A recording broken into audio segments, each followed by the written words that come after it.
แมวเหมียวน้อยแมวเหมียวใหญ่เอาหลับพักผ่อนกลางวันกันแล้วลูกเหรอเอาหลับพักผ่อนตอนบ่ายแล้วไม่ใช่กลางวันนะบ่ายแล้วเนาะปู่มาเยี่ยมน้องเหมียวปู่มาเยี่ยมน้องเหมียวบุญสมหลวงปู่มาเยี่ยมครับ แล้วก็เดี๋ยวจะได้ยาสมุนไพรมาด้วยยาสกัดสมุนไพรไว้พ่นผิวหนังให้กับน้องเหมียวเพื่อไล่เห็บหมัดและดูแลผิวพรรณน้องๆเหมียวด้วยเนาะเดี๋ยวเหมียวไหนเป็นอะไรยังไงก็จะพ่นให้น้องเหมียวเนาะได้รับการส่งยามาให้แล้วจาก FC ผู้ใจบุญเนาะใครนอนตรงนี้สีแว่นใช่ไหมลูกสีลูกสีพ่นสเปรย์ไหมลูกพ่นสเปรย์ให้เนาะเมนเป็นอะไรพ่นสเปรย์ให้เนาะเป็นอะไรไม่รู้พ่นให้เนาะพ่นขยี้ผิวทูเป็นอะไรไม่รู้ปวดทำมือเดียวนะมือหนึ่งถือกล้องอยู่เนี่ยดีเนาะมันจะเราต้มลูกต้มอ่อนทำเป็นอะไรไม่รู้นี่นะจะหอมดีเนาะกลิ่นหอมดีจังกลิ่นหอมอุ้ยอันนี้น้องดวงได้ดีเป็นไหมลูกนี่น้องเท้าดำเล็กนี่ได้ของกักเดี๋ยวปู่เขาจับคุณเนาะจับพ่นตอนนี้พ่นไม่ได้วิ่งหนีนะเดี๋ยวกันลูกปู่ช่วยลูกนะจับพ่นให้แล้วเนาะน้องดำเล็กของกักพ่นไปแล้ววิ่งไปนู่นเลยเดี๋ยวนี้น้องเล็กเดี๋ยวนี้ลูกเดี๋ยวพ่นให้ลูกนะเดี๋ยวจับทีละเหมียวเนาะทีนี้ปู่ขอถ่ายให้ดูก่อนเนาะน่าจะเป็นกันทุกเหมียวแหละเนาะ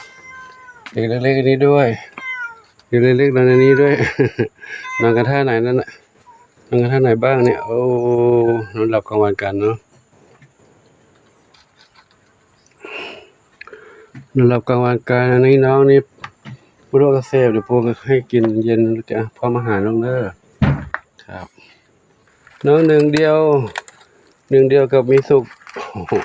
สีอ่อนๆเหมือนกับใบไม้แห้งไม่รู้เป็นเหมียวเลยแล้วเนี่ยสีเหมือนกับใบไม้แห้งเลยมองไม่รู้เลยด้านนี้2เหมียวนอนกอดกันนอนเรียงกันเลยนอนเรียงกันเลยเนาะน้องขาวเทากับน้องดำสนิท ชื่อแบบจำง่ายๆเนาะขาวเทาก็คือสีขาวเทาดำสนิทก็คือดำไม่มีสีอื่นปนก็จะดำสนิทเลย กับชื่อแบบง่ายๆนะจำง่ายดีเนาะตามบ้านมีใครอยู่ไหมไม่มีเลยนอนปากกล้วยหรือเปล่าปากกล้วยนู่นทางนั้นไงนอนทางนู้น1เหมียวนั่นน่ะจะเอ๋ใครเอ่ยเป็นด้าเทาขาวใหญ่อยู่นี่เนาะแต่นอนอีก1เหมียวใครนอนอยู่นั่นน่ะนอนอยู่นั่น1เหมียวน่ะนี่อีกนี่1เหมียววิ่งมานี่เดินมาดูกันนี่ก็ดีเนาะมีรอบๆขอบชิดถ้าไม่มีนี่ก็งูเหลือมมาทางนี้แหละเข้ามาจากป่านั่นหนึ่งอนงอยู่นี่1อนงหลวงปู่มียามาพ่นให้ลูกเดี๋ยวปู่พ่นให้เนาะเดี๋ยวพ่นปู่ปู่เขาจับเขาหยุดกล้องแป๊บพ่นให้แล้วดูแลผิวพรรณดูแลดูแลเรื่องขนจะได้ไม่รั่วไม่หลุดเนาะอันนี้ลูกนี่ใส่แล้วยังใส่ไหมลูกใส่มาเนี่ยมาหน่อยเร็วใส่แล้วก็มาอ้อนแล้วใส่แล้วลูกเลย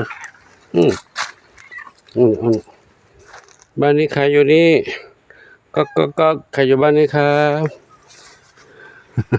เพชรดำน้อยเพชรดำน้อย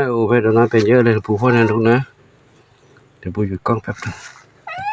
ใส่แล้วลูกพักผ่อนหนึ่งแล้วนะใส่แล้วเนาะสมุนไพรเนาะสมุนไพรไม่ต้องเรียนลูกไว้มันพลอยผิวหนังให้มัน รักษาผิวก่อนนะไม่ต้องเรียนเด้อไม่ก่อนไม่ต้องเรียนนะเดี๋ยวให้ท่านนอนได้ลูกนอนเลยนะนอนเลยจะได้หายแล้วเนาะจะได้หายเนาะเก่งลูกนะไม่ต้องเรียนแล้วนะก่อนนี่ให้เขาขยี้เข้าในผิวหนังก่อนขยี้เข้าผิวหนังก่อนเนาะหูไม่หูนี่พอแล้วเนาะพอเรื่อยๆเดี๋ยวก็หายนะลูกเนาะเก่งนะหายบ่อยนะจะนวรัตเป็นไหมลูกแล้วดูนวรัตแข็งแรงนวรัตลุยเรือพิพันธ์ดีไม่เป็นไรลูกนะเดี๋ยวเอาตัวที่เป็นเรียบก่อนเนาะท้องเล็กเป็นไหมลูกเป็นไหมไม่รู้เล็กก็ไม่เป็นนะไม่เป็นนะแข็งแรงเป็นบุยบุญให้เนาะนี่ใครอีกจินตลาเป็นไหมลูกจินตลานอนตรงนี้เป็นไหมจินตลาสักหน่อยเนาะกันผิวพรรณจะได้สวยงามลูกนะเดี๋ยวถ้าแมวรุ่นใหญ่เขาจะให้พ่นอย่างดีไม่เป็นไรเนาะลูกโอ้ยไข่มาขึ้นหลวงปู่ไข่เราขึ้นมานะบุญสมเราขึ้นมาเลยลูกใส่หน่อยตัวเราไม่ใส่หน่อยตัวว่าปูใส่น้องอีกปูใส่ผมอีกครับแมวไม่ได้พักแล้วผมกวนละพ่นสเปรย์ใส่ผิวหนังแค่นี้แล้วเนอะเดี๋ยวปูค่อยทยอยทีละเหมียวอยู่ก็ยากกันป่าหญ้านี่เนาะขอโมทนาสาธุขออวยพรทุกท่านที่มีความรักความเมตตาต่อน้องเหมียวเนาะได้ช่วยเหลือด้วยความรักด้วยความเมตตาดูแลน้องเหมียวส่งอาหารของกินของใช้ยุกยาวิทยาภัณฑ์พร้อมทั้งปัจจัยในการเรื่องดูแลเรื่องการเจ็บป่วยการทำวัคซีนขอโมทนาสาธุขอบุญกุศลทั้งหลายจงเป็นพระรอดปัจจุบันนำคำชูให้ทุกท่านพบความสุขความเจริญมีความสุขกายสุขใจสุขปรารถนาทั่วกันทุกคนทุกท่านเถิดสาธุอายุวโนสุขังพลัง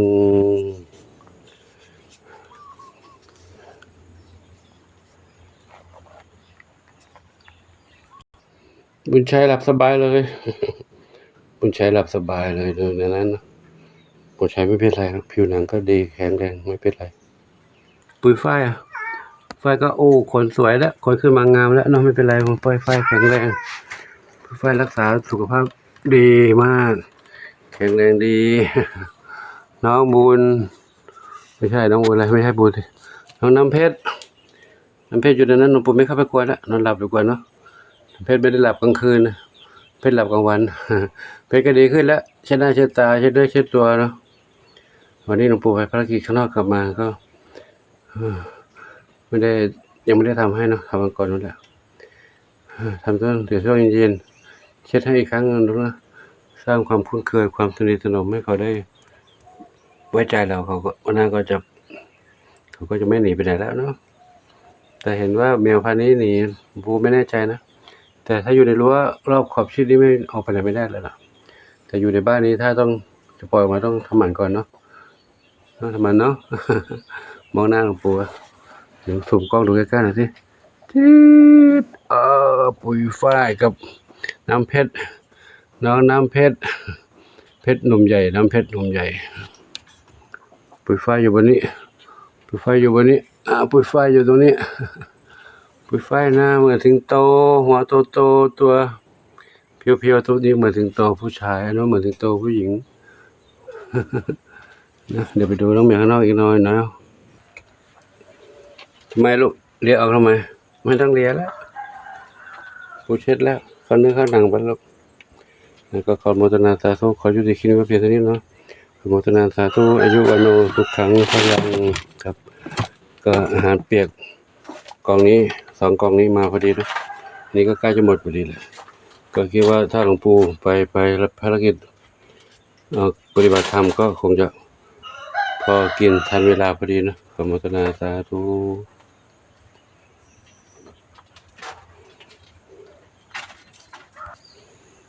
ดำเล็กหางกวัก เลี้ยงกว่าก็เลียก่อนออกแล้วโอ้ถูถูพ่นให้แล้วลูกพ่นให้แล้วไม่ต้องเลียแล้วพ่นให้แล้วลูกพ่นบ่อยๆโอ้ใครอยู่บนหลังคาก็มีบนหลังคาโน้นก็มีทองทำเหมียวอยู่บนหลังคาโน้น